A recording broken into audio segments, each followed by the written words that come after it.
平川ガイダムと申します。今回ヒーバック&Rでですね、ソーラーとの組み合わせのシステムというのをご提案しております。こちらにありますのがソーラーパネルのカットモデルでございます。で、こちらとですね、私どものボイラー、鮮熱回収温水器というのが新商品でございまして、そちらと組み合わせて今省エネになるようなシステムをご提案いたしております。で、ソーラーに関しましてはですね、従来のシステムでいきますと、ソーラー側とボイラー側という制御が分かれておりまして、そこの連携がうまくいかなくて、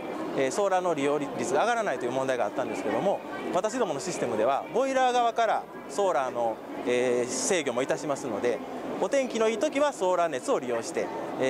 お天気が悪くなってくるとボイラーが